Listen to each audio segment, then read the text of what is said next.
Herzlich willkommen bei Herzlich Deutsch.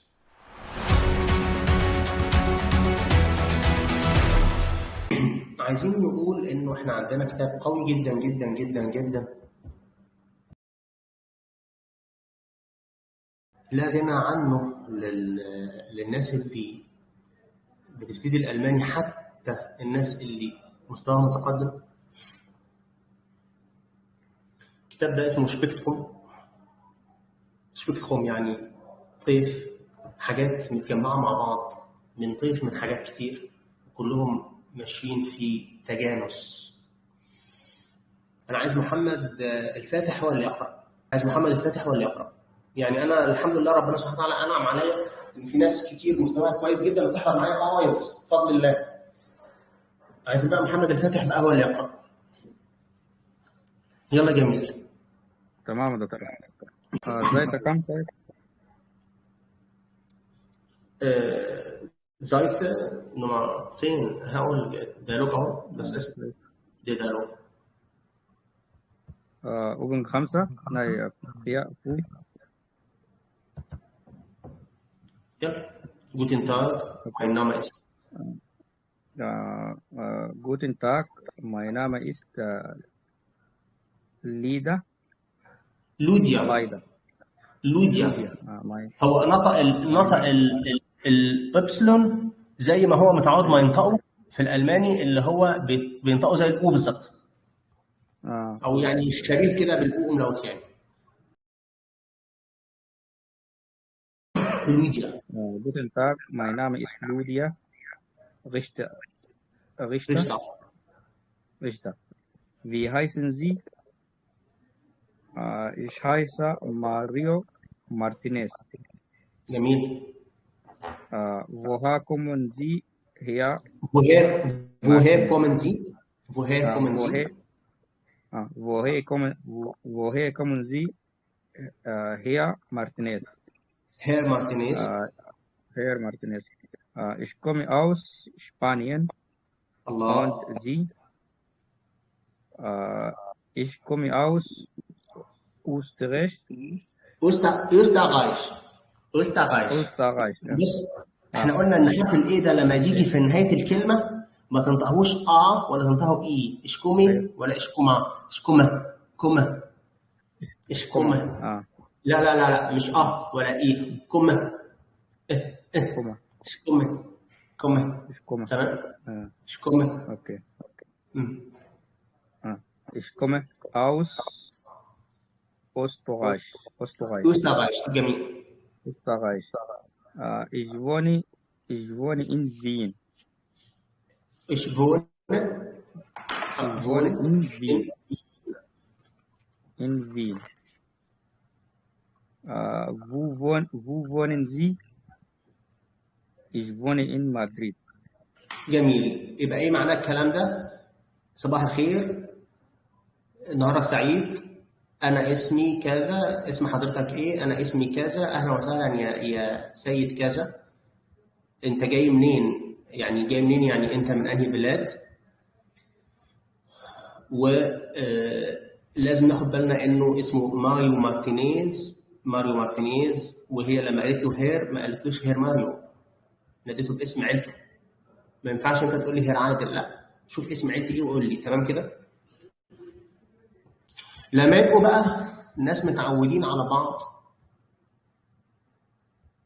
يعرفوا بعض كويس، هيخاطبوا بعض دو، وناخد بالنا انه كل المطلوب من الجمله دي من الكتاب في الجمله دي هي strukturen ديت. احنا عايزين ندرس الكتاب ده بالطريقه اللي هو عايزنا ندرسه بيها. كل مطلوب من الكتاب ده الزتونه من الصفحه دي في heißen Sie, wie heißt du, woher kommst du. تمام. Wie heißen Sie? Wie heißt du? Woher kommst du? Wo wohnst du? Wo wohnen Sie? Woher kommen Sie? تمام؟ اللي هو الفعل heißen، وأنا بسأل عن اسم فلان بيدعى إيه، والفعل kommen بسأل عن البلد اللي هو جاي منها woher kommst du أو woher kommen Sie، والفعل wohnen هو بيسكن. يلا. مس كريمة اقرأي.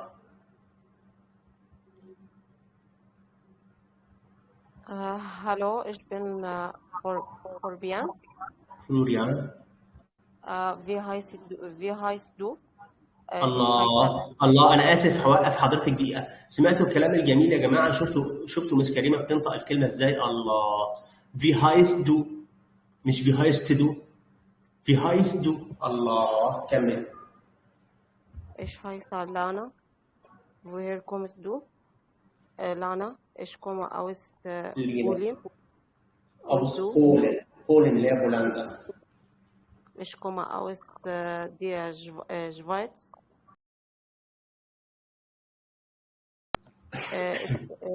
Ich wohne in Basel. بازل، مدينة بازل معروفة. Ich wohne in كلام مش واضح. فارشاوا. طيب مين يقول لي ليه بولن كانت اوس وبعدها بولن على طول، وليه اوس كانت اوس وتشفايز قبلها دير؟ بس ما يقولش معلومات كبيره على المستوى اللي احنا فيه. هكون مطاطا هتجاوب بس ما تقوليش معلومه كبيره.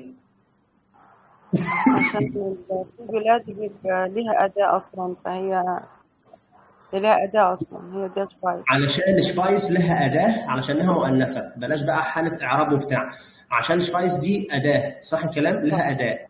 طيب هل بولن لها أداة؟ لا.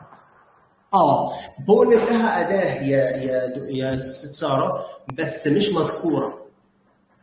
هي محايدة زي أي البلاد. كل البلاد محايدة. هنعرف بعدين الأسماء المذكرة والمحايدة والمؤنثة. فشفايس مؤنثة، فعشان كده حطينا لها أداتها.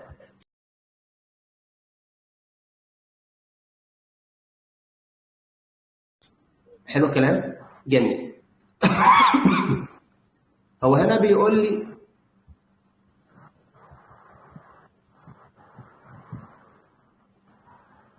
طبعا هنا بيقول لي علم على الحروف. unter streichen Sie die Verben heißen kommen und wohnen. طبعا سهله جدا احنا نعلم على الافعال ديت في الديالوج اللي فات. احنا عايزين دلوقتي حالا نكون تصريفات الافعال هنا. اشيل الان او الاي ان اللي جايه على زياده على جذر الفعل واصرفه مع ايش هياخد النهايه في المضارع. هياخد النهايه ايه Ich heiße Mario. Ich komme aus Spanien. Ich wohne in Madrid. Du الفعل كومن هنا هنشيل الاي ان ديت ونحط مكانها ستة، تبقى كومست. صح الكلام؟ طيب وفونن وونست دو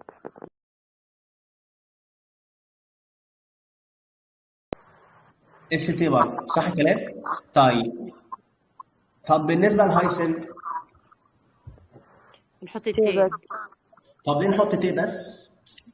عشان عندنا عشان في اس تسيت. هنا بقى الفعل هيرجع وكأنه هو كان في القاموس. زي جروس اللي هي حضرتك، اللي هي حتى لو جت في اخر الجمله او حتى لو جت في نص الجمله هتنكتب بحرف كبير. تمام؟ هيرجع الفعل زي كأنه كان في المعجم. هتبقى دي في هايسن زي، ودي فوهير كومن زي، ودي فو فونن زي. هيرجع الفعل ياخد الاي ان بتاعته وكأنه ما اتصرفش اصلا. ماشي؟ وكأنه ايه؟ ما اتصرفش. تمام؟ Hören Sie und lesen Sie laut, achten Sie auf die Satzmelodie. Satz ايه؟ ميلودي. Satz يعني جملة. تمام؟ وميلودي ميلودي تتحدى الملل. ميلودي يعني لحن او اللغة بتاع الإيقاع. يعني ايه بقى زاتس ميلودي؟ لحن هنا الإيقاع. اختن زي اوف. الفعل اختن ده يعني ياخد باله من حاجه، ينتبه. حتى اقول لك اختن يعني انتبه. بياخد الحرف اوف. اختن زي اوف دي زاتس ميلودي يعني ينتبه له. ذات ميلودي للميلودي للايقاع بتاع الجمله. ايه بقى ذات ميلودي ديت؟ تعالوا نسمع هو عايز يسمعنا ايه. Kapitel 1, Aufgabe 6, Phonetik. Ich heiße Mario. Und du? Wie heißt du? Mein Name ist Lena. Wo wohnst du? Ich wohne in Madrid. اخدتوا بالكم وهو حاطط الاسهم ديت يقصد بيها ايه؟ يقصد بيها ان انا وانا بقول جمله خبريه بيبقى ايقاع النهايه بتاعي واضح ان انا خلصت كلامي، لكن لما بسال سؤال لواحد بقول له انتو Wie heißt du? Mein Name ist Lena. Wo wohnst du? يقصد بكل الموضوع ده الفارق بين الخبر والسؤال. فهمتوني؟ لا اكثر ولا اقل. تمام؟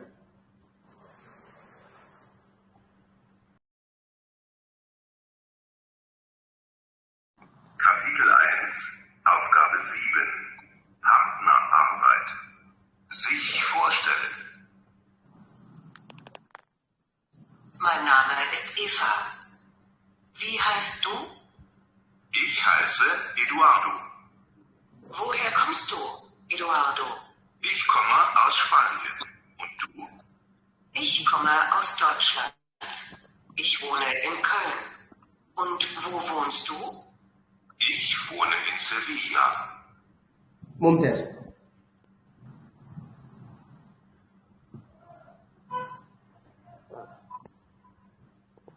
تعالوا هنا كان هو بيتكلمني عن درس الفابيت.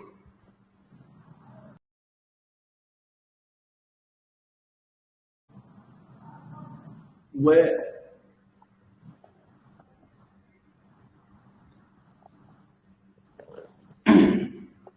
احنا درسناهم. تعالوا نشوف الكلمات دي بتتنطق ازاي ونقول الحروف مع بعض.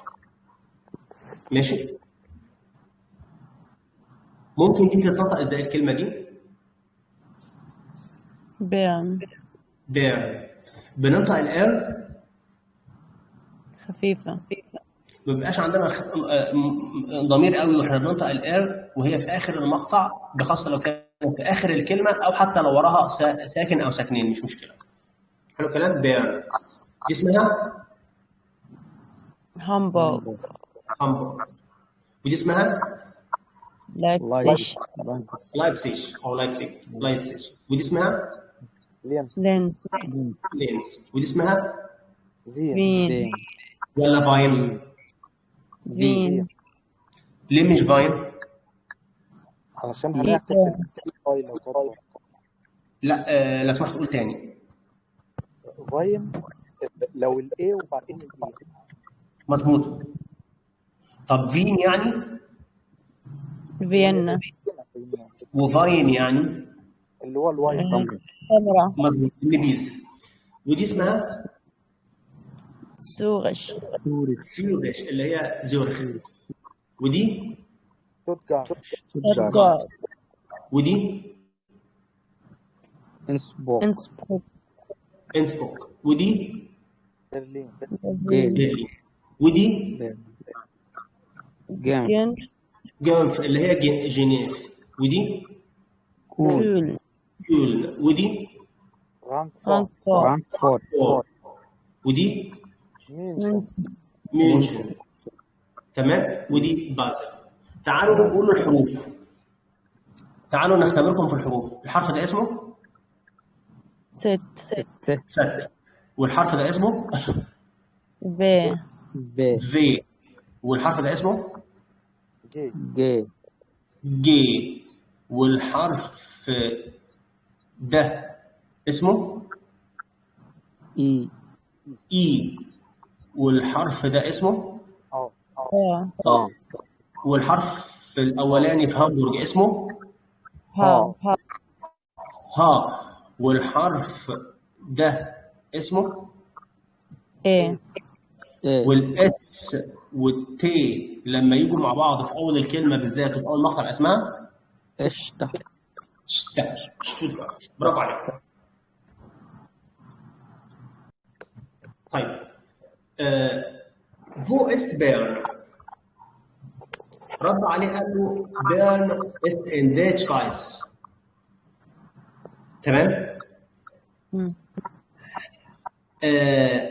لو حد منكم عارف مثلا مünchen ديت، عارفين انها في المانيا، يلا حد يسال ساره يقول لها فو است ديت، وهي تقول هي فين. يعني فو است عشان بس. Ist in Deutschland. مünchen است in Deutschland. طيب لو قلنا فين، أسترايش دي هي النمسا. تمام. wo ist Wien؟ ich glaube im Österreich. Ich glaube Wien ist in Österreich. تمام. جميل. طيب wo ist Leipzig؟ In Deutschland. Ich glaube Leipzig ist in Deutschland. Wo ist Stuttgart? Ich glaube, Stuttgart ist in Deutschland. Okay. Welche Städte hier? Köln. Welche Städte hier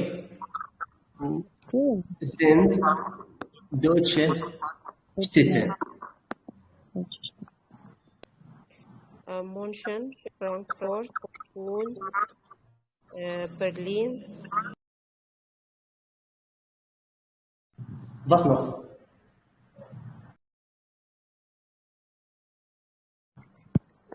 Okay. Wählen Sie 3 Namen und buchstabieren Sie. Arbeiten Sie zu dritt على 3. Hören Sie zuerst das Beispiel.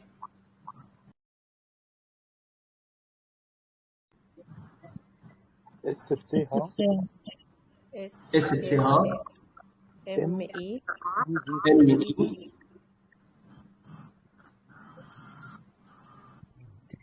دي تي. طبعا دي ايه الفكره هنا؟ ان دي اسماء عائلات معروفه في المانيا. وصلت صوره؟ اسماء عائلات كبيره ومعروفه وايه وعريقه. طيب دي اسمها ايه؟ شميت. تمام. طيب ودي اسمها نايدر شنايدر. ودي اسمها فيشر. B.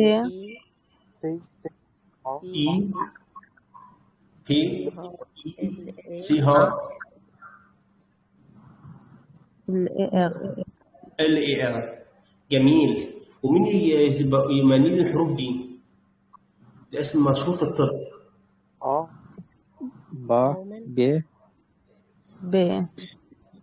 A O M A N ب ا او ام ا ان ان. جميل. ومين يمليان الحروف دي؟ G G A جي ار بي B اي ار. تمام. يلا بينا كل واحد مننا لو عايزين دلوقتي نكتب كلمة مثلا زي كلمة نمير. لو افترضنا ان كلمة نمير دي يا شباب لاسم عيلتي هتنكتب بالالماني، هتنكتب بعد الام ايه اي ولا اي اي؟ إيه إيه إيه إيه ايه اي صح الكلام؟ ايه اي صح الكلام؟ طيب لو افترضنا ان في كلمه خميس هتنكتب بعد الام ايه؟ إيه إيه اي اي تمام كده؟ برافو شباب. مين يحب يقرا؟ طلعت او عماد او محمد؟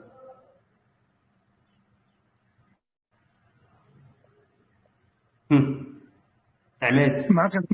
معاك طبعا يا دكتور. مين معايا؟ طلعت؟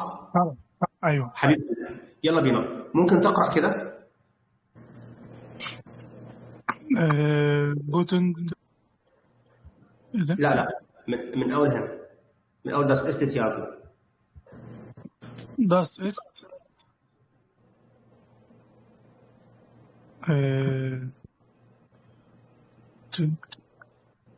تياجو. تياجو. جميل. تياجو كومنت اويس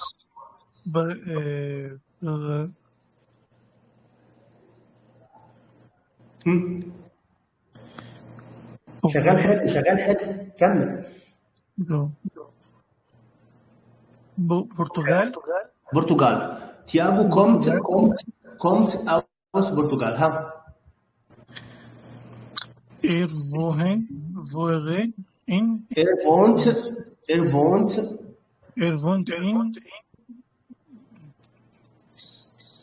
ليسابون. حاجه كده اسمها عندهم ليسابون، مدينه كده. المهم ان الهذا الحرف الهذا لما بيجي قبله حرف مد بمد الحرف المد وما بنطقش الها، ما اسمهاش فونت، فونت فونت ان ليسابون. ها ايه؟ ich berichte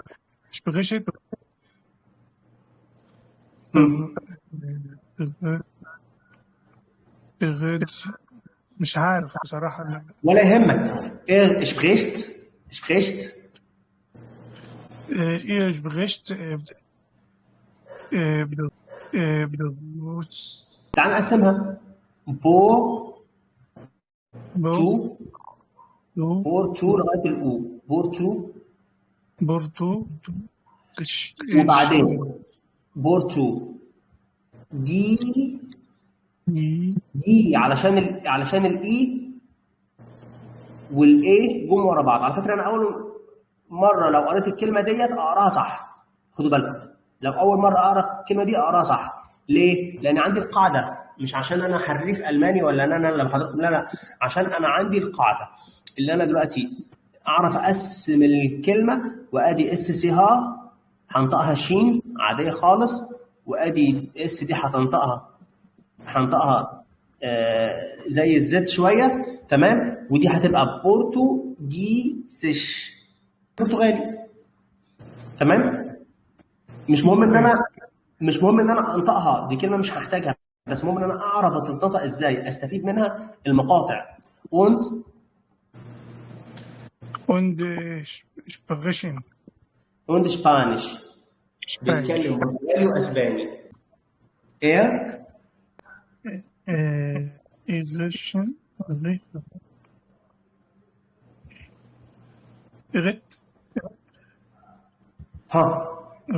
lernt هو بيتعلم.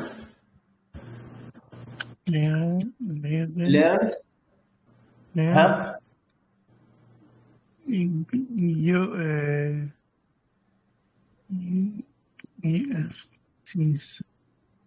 jetzt. اخطفها ما تنطقهاش يتست ولا يتست. jetzt يعني ايه؟ الان، حاليا.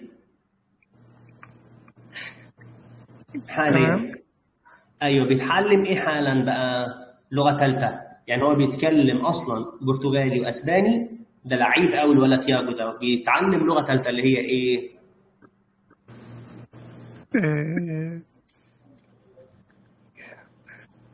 يابانيش.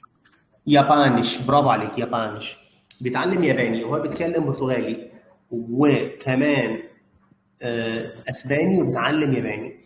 هو بقى جان بيفضل كوخن، ما تمدش الاو قوي. تياجو كوخت جان يعني بيحب ان هو يطبخ. تعالوا نشوف هو نطقها ازاي. Kapitel 1, Aufgabe 11. Wer macht was? Das ist Tiago. Tiago kommt aus Portugal. Er wohnt in Lissabon. Er spricht Portugiesisch und Spanisch. Er lernt jetzt Japanisch. Tiago kocht gern. Das ist Steffi. Steffi kommt aus Deutschland. Sie wohnt in München. Sie spricht Deutsch und lernt jetzt Russisch. Sie spielt gern Tennis. Das ist Viktor. Viktor kommt aus Schweden. Er wohnt in Stockholm. Er spricht Schwedisch, Englisch und Dänisch. Jetzt lernt er Chinesisch. Viktor fotografiert gern. Das ist Max. Max kommt aus Österreich. Er wohnt in Graz. Er spricht Deutsch und Italienisch. Er hört gern Musik. Das sind Alexis und Yannis. Alexis und Yannis kommen aus Griechenland. Sie wohnen in Athen. Sie sprechen Griechisch und Englisch. Jetzt lernen sie Deutsch. Alexis und Yannis spielen gern Fußball. Das sind Lara und Anna. Lara und Anna sind aus der Schweiz. Sie wohnen in Bern.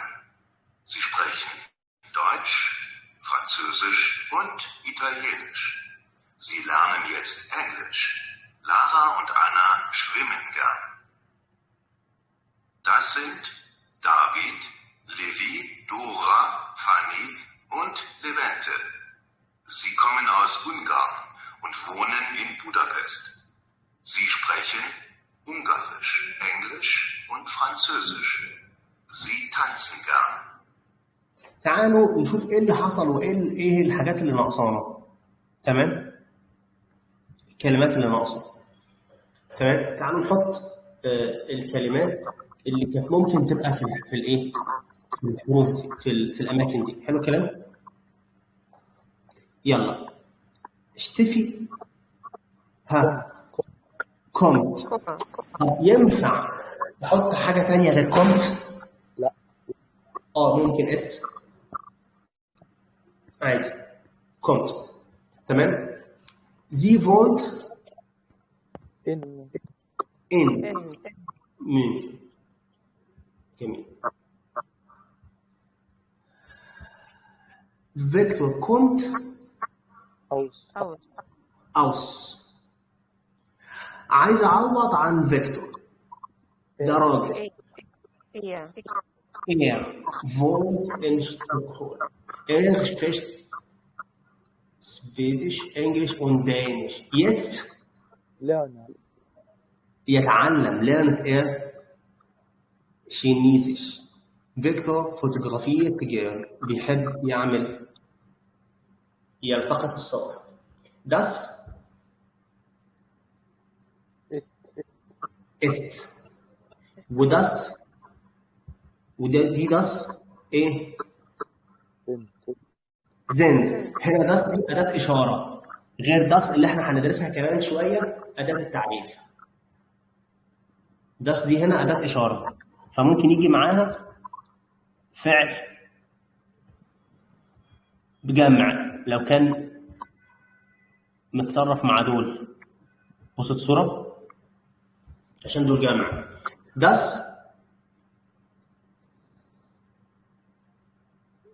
ist Max.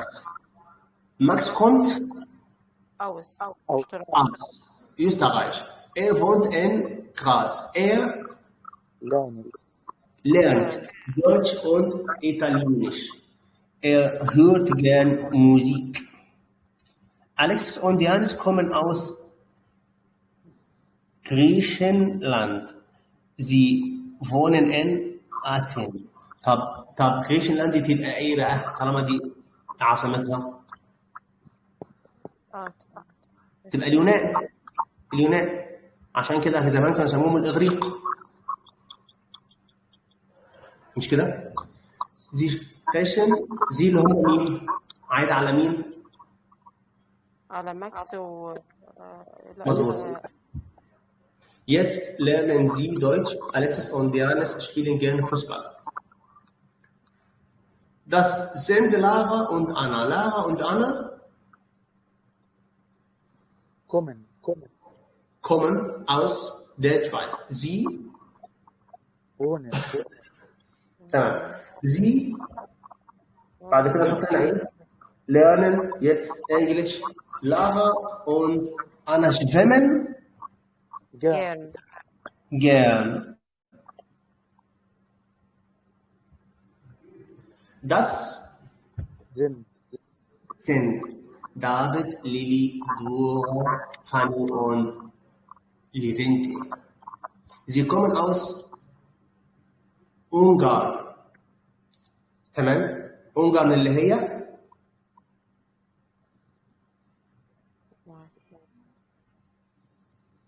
المجر. ايه هي اونجر؟ المجر. ها اللي عاصمتها بودابست. المجر. المجر. تمام. Sie kommen aus Ungarn. بعد كده احط هنا ايه؟ Sie wohnen in ايه بقى؟ بودابست. Sie lernen. وممكن ايه كمان؟ ممكن احط حاجه ثانيه غير lernen.